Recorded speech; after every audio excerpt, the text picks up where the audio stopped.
Hello, everybody. Arthur Perez with the Ask My Roofer podcast. I'm very excited to have a guest in studio by the name of Brent Bonnell. Brent, how you doing today? I'm doing good. Thank you, Art. Thanks for having me. Excellent. Before we get started, I just wanted to thank Dataforma, one of our show sponsors. Dataforma is the premier provider of project management, service management, and CRM software. Contractors, stop using multiple apps, softwares to run your businesses. Dataforma is the all-in-one, anywhere, anytime, any device system that you need. Check them out, www.dataforma.com. And I'm very excited to announce a new partner to the show, RoofSource, Brent. So let's just give our audience a brief recap of how you started RoofSource and what RoofSource is all about. Yes, thanks, Art. So RoofSource is a Southwest-based manufacturers building material rep agency. Okay. We focus primarily in commercial flat roofing. Okay. We're home based out of Southern California in Phoenix, Arizona. Mm-hmm. Primarily, most of our manufacturers are Southern California based, but we do have employees and manufacturer relationships in those other markets. Mm-hmm. RoofSource was started approximately 7 years ago when 3 independent rep agencies, myself being one of those, decided to get together. From a geographical standpoint, it made more sense with a business partner, Scotty Greenfield in LA, mm-hmm. a business partner, John Segan in Phoenix and in the Empire, than myself out of Orange County, California. So we merged agencies and created RoofSource to have a more diverse product offering with different non-competing technologies, and that geographically made sense for servicing our customer base. Awesome. That's cool. So you mentioned that you guys rep different manufacturers. Can you name some of the products that you guys do rep? Yeah, we like to to work with national, reputable tier 1 manufacturers. So our single ply manufacturer is Vertical Roofing Systems, mm-hmm. which is a division of Carlisle Construction Materials. Some of the largest single ply manufacturers in the world. So you carry both of those products, the Carlisle and the Versico? No, our single ply membrane is Vertical Roofing Systems. Okay, yep. It's a division of Carlisle Construction Materials. Okay. Our coatings and roof repair manufacturer is APOC mm-hmm. Roofing Systems. They are a national manufacturer based out of Tampa, Florida, mm-hmm. with 16 manufacturing facilities around the country. And we work with them here locally. And those are our 2 manufacturers that can actually provide commercial roofing system warranties. Oh, okay. A lot of our other products are individual products that go onto a roofing system or building or construction, but aren't actually a roofing system that we can sell as a warrantable system. So other systems like, or other products like Babcock, Davis, things like that. Exactly. Like our roof hatch and personal safety equipment through Babcock Davis. And then we have, like USG Securox cover board to help roofing systems get Class A and 100 panel insulation systems. So, right. Awesome. So in terms of RoofSource, I know that you guys are pretty hands-on. How do you guys improve the lives of contractors? Well, because we are a diversified agency, we don't tell you that what the one product that we offer is the best thing. Right. It really starts with an evaluation on the roof, the job, or the building opportunity mm-hmm. before we can even recommend or start talking about what type of product should be on there or what type of system should be specified. So, right. if I only had TPO single ply to sell you, then every opportunity I'd have to be telling you and my clients how it's the greatest thing in the world. Right. But the ability to have the diversification and represent every technology available in the industry really allows us to have an unbiased opinion and work with you to come up what's best for that client. Yeah, for that situation, right? For that situation. Yeah, because if you're going on a roof and you only sell one product that, you're dealing with one manufacturer, they say, hey, you have to use this product, it's the best. But you guys know, hey, if it's a restoration that may be needed in terms of a full replacement, you can recommend APOC as opposed to going with Versico, and vice versa. If it's too far gone, you can't restore it, you guys are able to come in and say, hey, we have a product for that. And it's Versico, TPO. Yeah, and the options for Class A re-roofing or new roof, tear off and new roofing is bigger today than it's ever been with all of these glass facered insulations mm-hmm. and even a membrane that in itself direct to a wood deck can get a Class A.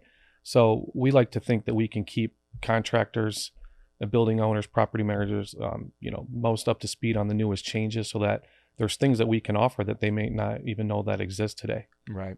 So you mentioned, going out with the contractors. Is that something that you guys do? You guys go out with a We contractor? love to do that. Okay, awesome. Love to do that. Awesome. You also mentioned some recent growth. You guys have grown from, a handful, the three of you guys starting that, to now you have full team. So what does that actually look like for RoofSource? Yeah, so our team consists of 8 people completely in the agency now. We have 3 guys in LA that go up into Kern County and up into the coast. We have a full-time person in Inland Empire that covers Inland Empire and Orange County. Okay. I myself reside in Orange County, as I mentioned earlier. We have a full-time employee in San Diego County, and then we have 2 full-time employees in Arizona as well. Okay. So are you guys going out and generating your own leads as well for contractors, or how does that work? Are you guys relying basically on the contractors? Well, in the last 2 years, we've really made an effort to try to shift our focus and actually trying to do lead generation. Okay. Working with property managers, building owners, and trying to generate opportunities to bring into our customer base, because it really changes the game when we can provide value and opportunities for the people that we work with versus us knocking on their doors or calling on them and asking them as their work that they'll use us for. Right. So obviously there's always going to be some of that where we're because the contractors are the front line, as with the built-in customer base and people calling them for opportunities. But if we can do work at the architectural level to where our products are specified, do work at the building owner and with property managers to invite contractors up onto roofing projects with us, then we know that we're winning for everybody. Absolutely. And that's a huge, that's huge to be able to offer contractors lead generation. It feels like there's more skin in the game on both sides, right? When with both parties bring something to the table. Obviously, you have, the fabulous products, everything that you can offer in terms of specification. We're going to jump into that. So what I wanted to talk to you today, not only just introduce you, but talk about bidding on a level playing field. Everybody says, is it an apples to apples bid? Is it an oranges to oranges bid? So I want to talk really quickly. What does that mean? What is a level playing field? Well, it basically just means a situation that is equally, there's equal opportunity for everybody. Everybody has an opportunity to win. And so that's kind of what we're talking about. When contractors are provided an opportunity to bid, there's several ways that it goes. Either the manager, owner, or consultant, they have put something together, they have a spec. Usually with public works, everybody bids on the same spec, everybody gets the same information, and whoever's awarded that bid, that's revealed at the same time. But when there isn't a specification, when you just get the RFP, the request for a proposal, contractors, there's 5 things that I think that they have to do, or at least we put together 5 things that we think they should do, right? So the first one, when you're going through a situation like that, is you have to ask questions. And the first question that I would ask is there a spec?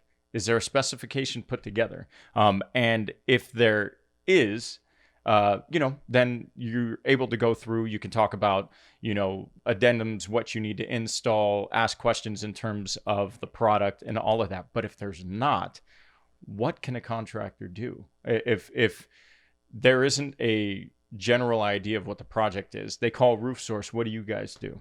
Well, I think the first questions that need to be asked is, what is the use of the building?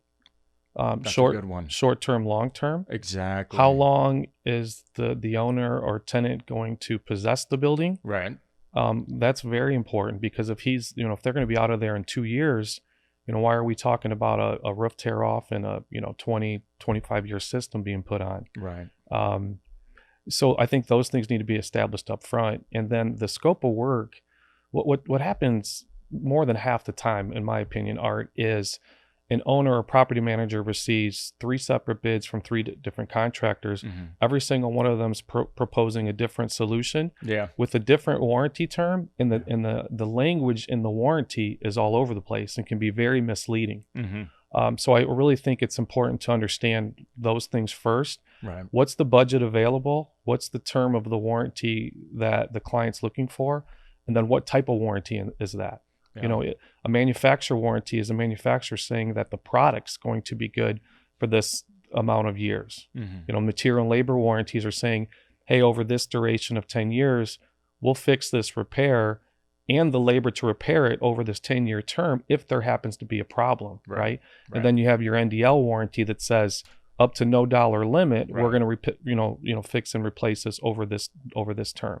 Right. So unless you've asked any of those questions up front, I don't know that you're properly bidding the job or writing the right scope. Yeah, absolutely. You know, and a lot of times the customer, you know, rightfully so, looks at the lowest bid of the three and says, this is the one I want to go with, when that's not really what they want. Yeah, they assume everybody is kind of providing them the same thing, and they just see dollars. Exactly. You know, and that's how they generally make their decision, because they think that everybody is bidding the same. So our challenge is how can we get in communication with that decision maker or that person, to just say, hey, you know, what do you really want? And then let's have these three guys bid these three things. Yeah. And now they're looking at the same thing across the board and can make an educated decision. Yeah. And I also think that they like options. You know, they like, you know, option 1, option 2, and 3.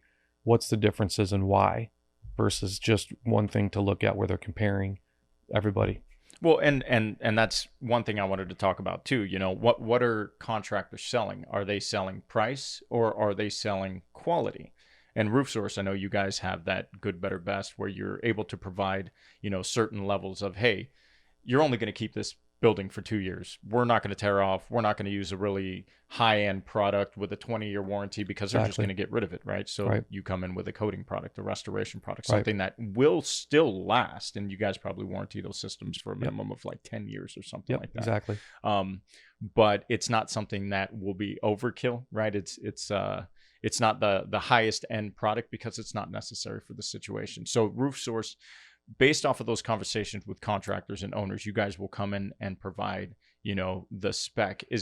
Now, when we talk about specifications, you know, it seems like something is always changing. How invested are you guys in your contractors or the job to kind of change with the spec? Or I guess, you know, based off of discovery, based off of budget, you know, owners will say they want something, then they see the price tag and they're like, well, maybe I don't want that.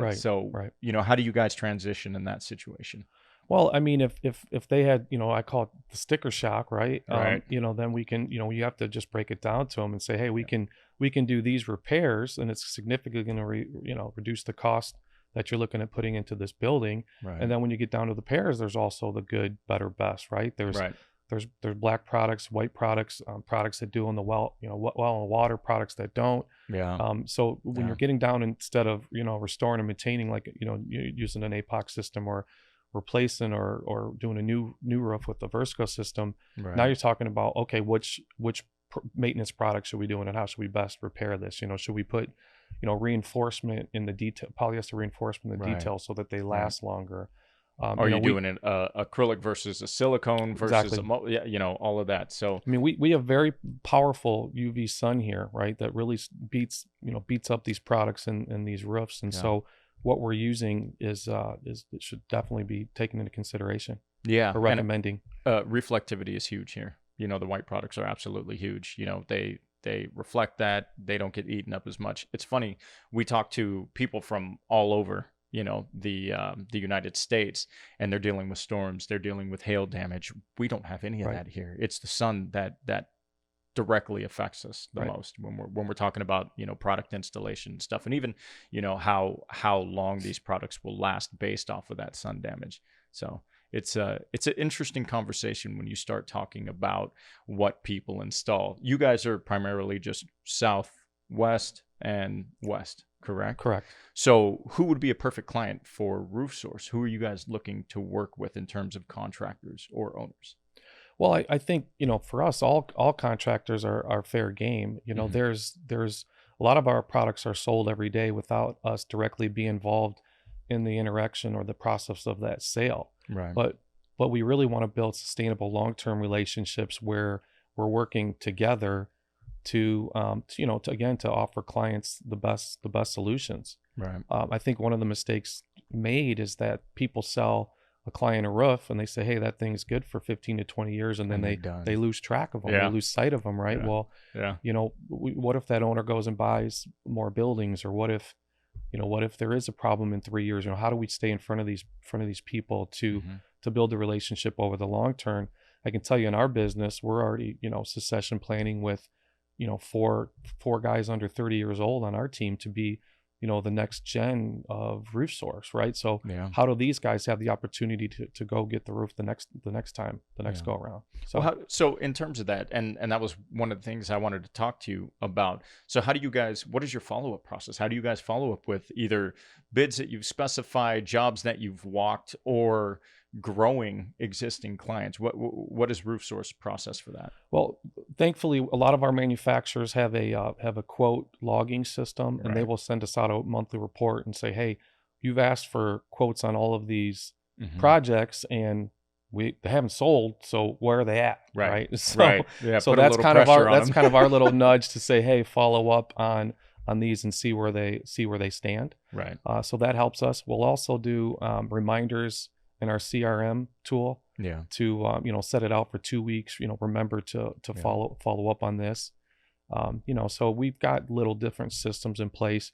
I think that's always an area of improvement for us and probably for Everybody, a lot of people. I would say. Yeah. Yeah. So Yeah. Follow up is probably, the weakest link of most businesses. I mean, not just contractors, but businesses in general.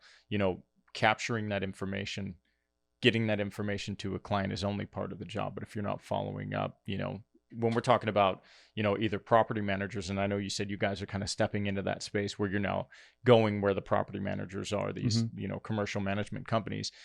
Those managers manage so many different properties, and we've talked on this on previous episodes. If you're dealing with HOA, those people are managing 7 different associations. You can have a commercial manager that's managing 4 or 5 different buildings. You do have your on-site people who are there, or you do have regionals for larger, but they're so overwhelmed that it only behooves us to go out and reach out to them and follow up, because that could be the last thing on their mind. To us, it's the first thing on our mind, going after that project, making that money, making sure that we're selling. But to them, it's just another headache. I agree. I always say that the roof is the most important asset on the building that nobody thinks about. Ever. Right. So when we get a call or an opportunity with property manager, we're going in there thinking about how important that roof is to them. Right. But they've just had 3 calls about some flooding in the parking garage and Exactly. cracking in a ceiling. So that roof is no more important to them than the other 3 calls that they just received. So we have to make it easy for them. And I always say, like help us, let us help you look good by providing you with an inspection on this, so that when you can present to your owner, to your client, and they say, wow, they're really on top of this. And so we like to do that. And look, we're experts in our products. We're not roofing consultants. We work with a team of consultants on projects, and sometimes refer consultants on projects, right? Or contractors, referral as well. So, but we do pride ourselves in being experts in the technologies that are available out there. That's really cool. Yeah, absolutely. So, in terms of RoofSource, I'd love to get kind of like a brief recap of something that you would want a listener to know about RoofSource. Yeah, I would say that we're an independent resource that is really going to take a look of your current situation, the budget you have available, how long term of a repair or roof are you looking for, right? And know and understand that we're going to do what's best for you. Even if that means the sale is half the value of what it could be if you went a different direction, right? Because we know having the repeat customer and the value proposition over and over again is going to help us win in the long term. So I really say our value is an unbiased opinion on what's best for the client, and valuing relationships. And having the diverse product base allows you to do that. Absolutely. Which is awesome. So I got to go here. Do you have a story that you'd like to share with the audience? I always try and get a story out of everybody that comes in here. So do you have something for us today? Yeah, I would say that, I'm almost in my 20th year in my career doing this. And over the years, my family has had to endure me driving down the road saying, that's my project, or look at that project, or that's my product over there. And to the point now where they're kind of tired of hearing about it. Right. And my son, Kate, who's 9 years old, we're driving down the road and he'll see a roofing project and he'll say, "Dad, is that one yours?" And I'll say, "No, that one's not mine, son." And he'll say, "Well, there's one you couldn't sell." You know, so they're tired of hearing about my projects, and now they're ribbing you about it. Huh? Yeah. You know. That's hilarious. Well, how can people find RoofSource outside of going to the Ask My Roofer website and clicking on their logo under the sponsorship tab? It'll take you right to their website. But how can people? Yeah, we have a great website that's building owner, property manager, and architect friendly. Architects can actually log in through our site and sign up for CEU classes for continuing education credits. For us to try to help give back to the specification community. That's awesome. That's www.roofsource.com or roofsource.net. Okay. That's probably our, the number one way to reach us. There's an inquiry tab in there that'll actually directly come out to us if you email us, and also a 1-800 number that will ring into our cell phones if you don't have our personal cell phones until we can make contact. Awesome. And then I know that you guys are on social media. We love social media here. So they are on Instagram, guys, RoofSource. They are on LinkedIn as well. And Facebook. And right? We have a YouTube. You have a YouTube channel. Okay. Do you guys have videos Twitter, and things like that? Twitter as well. Yeah, educational videos. We try to do what we call Training Tuesdays, where we'll actually do 1.5 to 2 minute product introductions, just to show people new products. As you know, it's been a little bit more challenging this year to get into people's faces, and so we're trying to take a lot of that learning and education online. We are available to come to contractors' yards and do on-site demos with any of our products. Sometimes we use distribution yards where we'll come do live demos, but we really, sometimes we think we go to the owner or the decision maker, and then all of a sudden your products flow through. But it's really the demo in the yard or with the guys that are going to be the applicators that can help pull through the sales and show them different things that are out there that are available. Well, yeah, you get the guys excited about the products that they haven't used before, and they start talking it up and talk about how easy it is. That people are going to pay attention to exactly. That. We're in this pandemic time. We're dealing with coronavirus right now. It was, as we've talked about on previous episodes, kind of the genesis for this podcast, not being able to reach people the way that we've been accustomed to, and they call it the new norm. I'm hoping it's not, but it seems like things are going to change dramatically for the industry anyway. So can you tell us kind of how RoofSource has adapted to that and what you guys are doing to kind of maybe carry momentum into 2021 while we're dealing with coronavirus? Yeah, absolutely. We completely changed our marketing and how we can reach customers and more people through online education, setting up webinars, Zoom meetings, right. Also doing our 1.5 to 2 minute like product training videos that we call training Tuesdays with RoofSource. We learned, after the first 2 months that the online Zoom trainings, people kind of were a little wore out with them. I would say, is that a fair statement? Fatigue, absolutely. And so as the attendance for those really spiked initially in the beginning, really started to phase down. Then we kind of rechanged our model of how we were going to start doing the online education. Right. From the customer standpoint, most of the roofing distribution has kind of been stay away as a vendor, which is fine. For my team, we practice the safe guidelines, and then whatever the contractor's comfortable with, as long as you're safe, then go ahead and make that call outside if possible. Right. Ask them to meet out in the parking lots, meet in the back of the shop or whatever. Right. As long and don't ever do anything that you don't feel safe with. That's kind of what we've told our guys.